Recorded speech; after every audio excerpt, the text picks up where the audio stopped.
Our last part of Lesson 2 begins off with the First Continental Congress.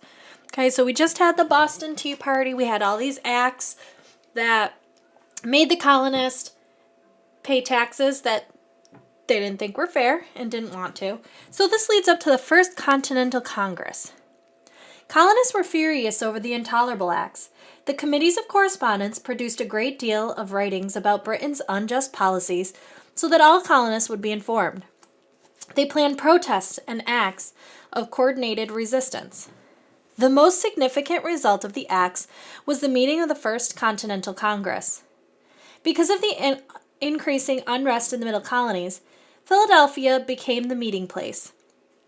In September and October of 1774, the colonies met for the first time since the Stamp Act. In 1765, the 55 delegates, including John Adams, George Washington, Samuel Adams, and Patrick Henry.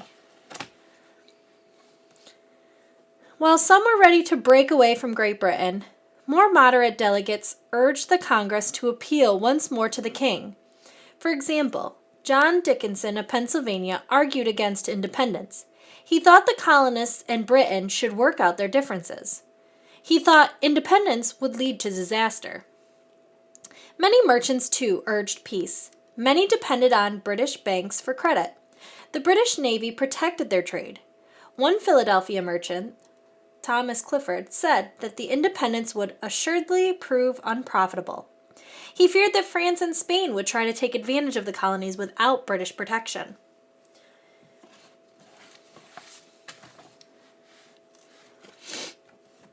The Continental Congress sent a Declaration of Rights to Parliament.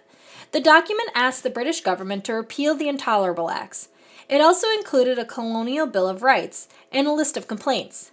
The delegates agreed before sending the petition that if the king rejected it, they would meet again and discuss their actions.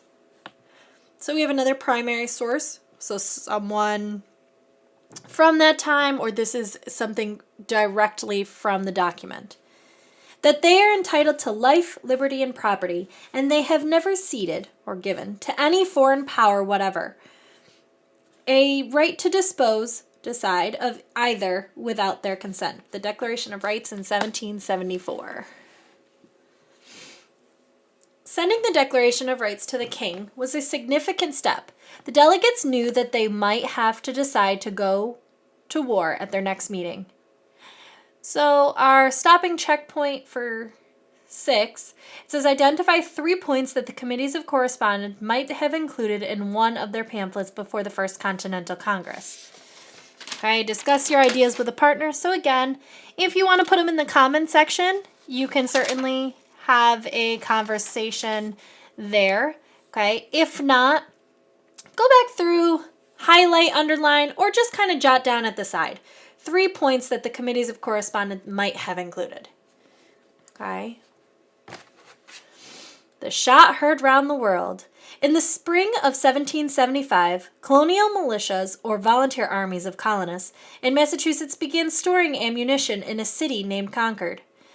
They wanted to prepare for a possible conflict with Great Britain. British General Thomas Gage learned about this. He set out to stop the colonists and arrest patriots, John Adams and John Hancock, who were in Lexington.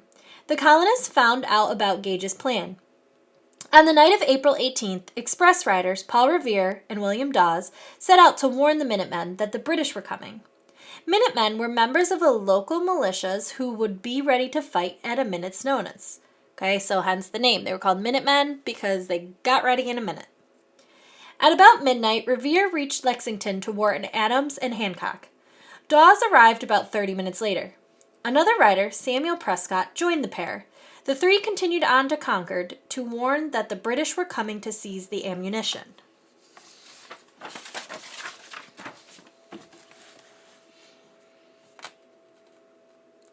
When the British reached Lexington by dawn on April 19, 1775, they met a militia of 70 men. A shot, now referred to as the shot heard round the world, was fired unexpectedly, causing both sides to shoot. 8 Minutemen were killed. The British continued on to Concord, where they met more Minutemen. The militia forced the British to retreat. The American Revolution had begun. About 2 months later, the Patriots and British clashed again. The Patriots tried to keep British soldiers from taking Breed's Hill. On the morning of June 17th, the Patriots forced the British down Breed's Hill twice. When the British came back a third time, the Patriots ran out of ammunition, and the British took the hill. The battle is known as the Battle of Bunker Hill. Although it was a British victory, the Patriots saw that they could defend themselves. These battles drove the wedge between Great Britain and America even deeper.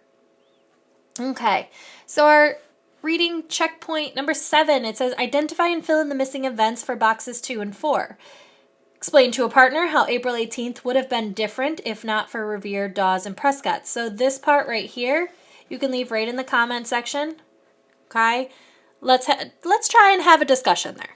Okay, identify and fill in the missing events from boxes 2 and 4. So they're talking about this map. You notice that the boxes are numbered. Here's 1, 2 is here, 3, 4, 5, and 6. You need to fill in right here and right here where there's little blanks. Now, if you cannot fit it on the blank, I know it's super, super tiny. Just write it next to it, okay? You have plenty of room. You can just fill it in. They're only about one-word answers anyway, okay? So checkpoint 7, you're going to fill in the blanks for 2 and 4. And then hopefully you are going to leave your comment about how would April 18th be different if not for Revere, Dawes, and Prescott. All right, everyone, that kind of wraps up lesson 2 of the American Revolution. So they just began the fight. You have 3 questions on the lesson 2 check. The first is cause and effect. It says summarize the reasons for Boston Massacre and describe what resulted from the event. Okay, so summarize. Just include the main parts. You don't have to tell me every single detail. Okay. 9, identify and describe why the American Revolution officially began. That's the part I just read. All right, so go back to what was just in this video. It'll tell you. And the last one, it says, explain why the colonists referred to the course of acts as the intolerable acts. Okay, you're going to use the definition. We went over the definition of intolerable. It's also in the same paragraph where this is mentioned. Okay, so make sure you're going back into the text, find that information. Your answers shouldn't require more lines than what are already there. Make sure all of your answers are also in complete sentences. All right, so I'll see you in the next video for lesson 3.